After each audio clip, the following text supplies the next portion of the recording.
Conargo, there's heaps of farms. Conargo is a nice little country town. Everyone's friendly and help each other out and stuff. Yeah, positive.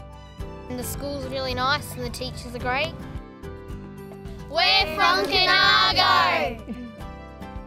This whole region was based on sheep initially. That was the area was opened up as sort of one of the better pastoral regions around, and sheep have been a massive part of it. And this area, the Conargo area, and Wanganella and Hay and sort of the southern Riverina have sort of been really one of the homes of sheep. So it's a big part of the area.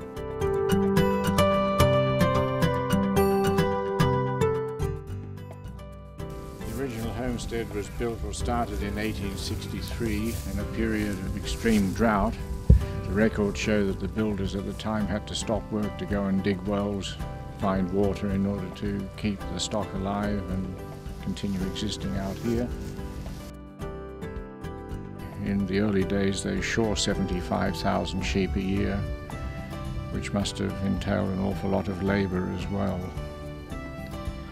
The numbers dropped quite sharply in the 1902-1903 drought. That was also the time when the rabbits arrived in this part of the Riverina. Caused a lot of damage. A lot of the saltbush was dug out with Chinese teams to get at the rabbit warrens. The country never really recovered from the rabbit assault and the combination drought. 25,000 is a reasonable stocking level at the moment for this property. In the 10-year dry period we were down to a little bit under 8,000 sheep. We're now buying back ewes. To get back to 25,000 will take at least 3 years.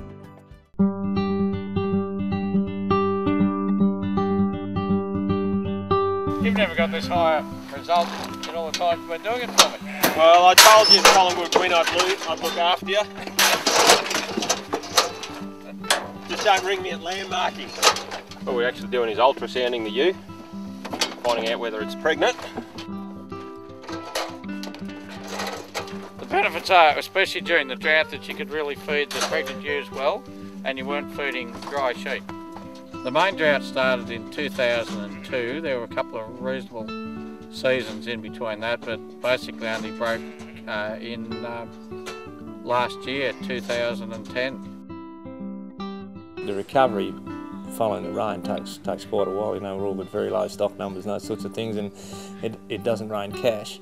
So you've sort of got to try and slowly. You've got the opportunity to build your businesses back up, but that takes time. Attitudes change immensely overnight. Yeah, you know, people's outlook brightens, and you can set the direction for your business. But 10 years of drought sort of in the back of people's mind.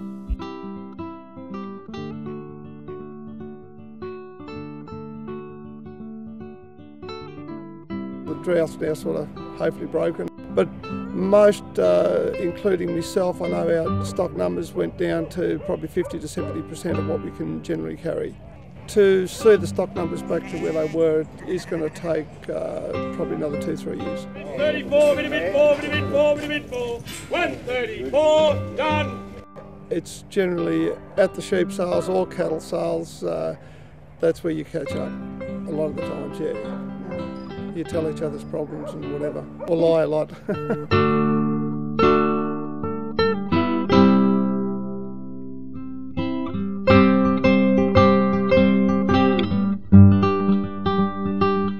This year again we've harvested around the 4,000 tonnes.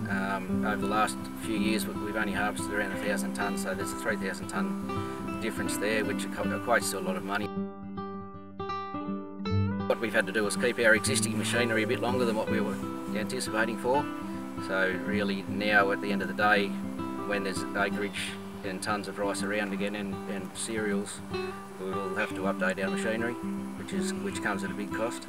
For the last 5 or 6 years we've had 0 to 10% water allocations, which has really equated to about a reduction of 90% to our contract harvesting and grain carting business. So it's really hurt us in the long run, and it's going to take a few years to catch up. It adds a little bit of stress to your family. You haven't got a lot of money coming in, and you try and diversify your farming operation to keep the money ticking over and you know, try and stay on top of things.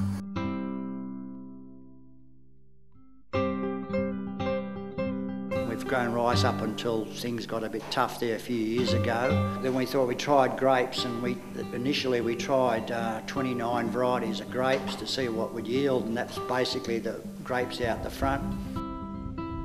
With what we do today, we're still running sheep, and we grow lucerne, which is basically probably our bread and butter, and with this complex, it's something that I enjoy doing as a hobby, and I think perhaps a hobby is an easy one to cope with.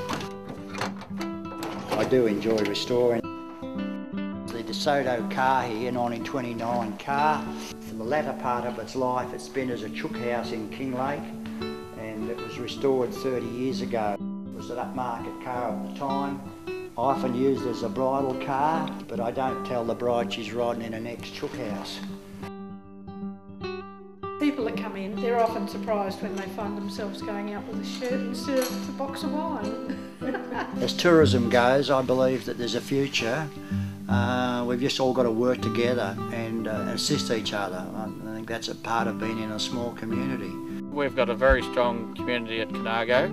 We had what we call drought functions, and you'd get the community together, have a meal and a drink, entertainment, and just try and keep people's spirits up.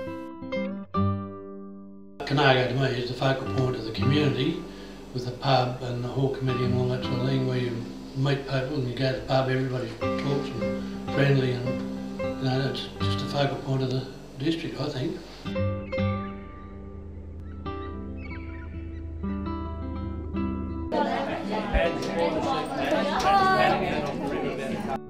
Quite a few years ago, the hall committee started doing a Friday night raffle.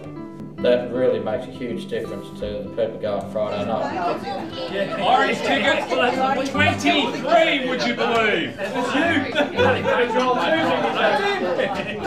And that helps the community. Magnus is great. He always goes to make sure someone's turned up, just in case, and he's there as a backup.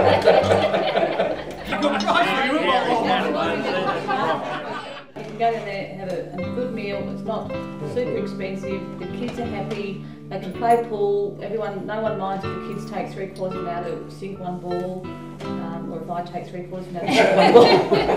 More to the point. It's always been a place where you didn't have to worry about the children because everybody there would look out for everybody. In the country, we tend to put more responsibility on our kids, doing things to help a bit, you know, might be feeding the chooks or gathering the eggs, or might be out helping round up sheep and things like that.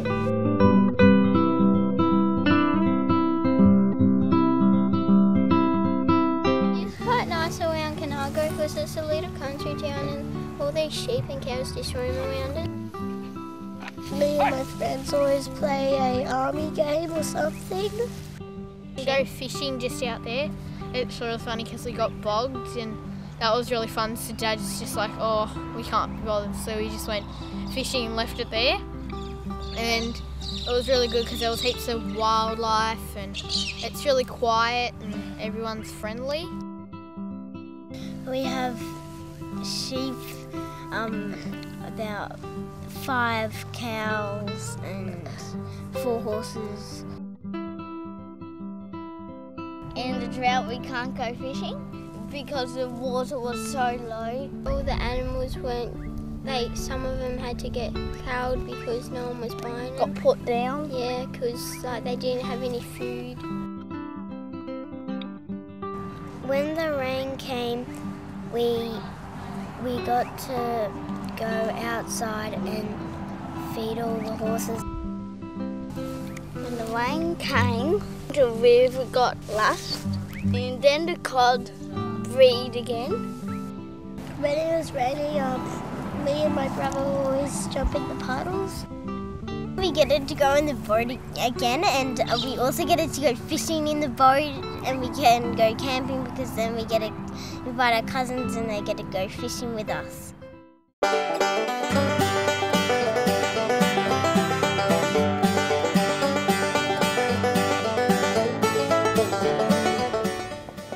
everybody together. People who can't give 100% all year are always ready to come and give their time at times like this.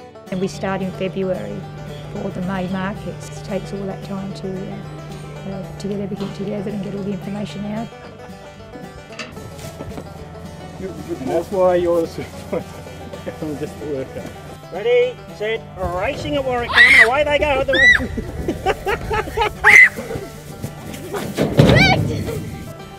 What does Bernard do with his hay after? Fix it all up again. You must check all prams that have got a net over the top of them to see if there's a black poodle. That's the best one I've ever seen you get caught on. That wasn't bad, was it? Oh, Olivia wants to say Happy Mother's Day to her mummy. Ladies and gentlemen, I'd just like to welcome you all here to what I think is our 16th Conargo Mother's Day Market Day. I'd like to certainly thank all the Conargo Hall Committee and in particular the ladies of the Market Day Organising Committee who really do all the work for this, who do such a sensational job of putting it all together.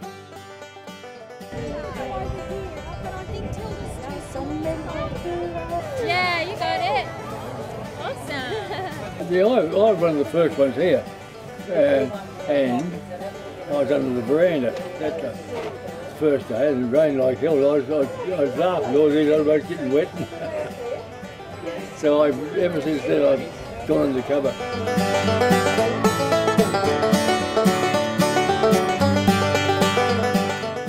I've been to every Mother's Day market that Conargo has had, so which I think is about 16. So and it's just grown and grown and grown.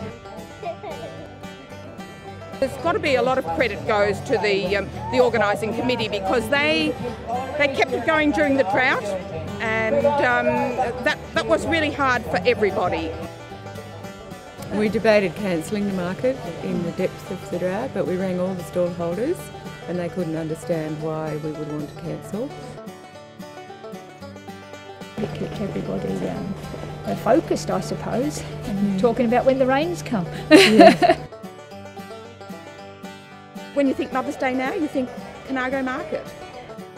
Well, that's what Conargo means to me, is friendliness and camaraderie.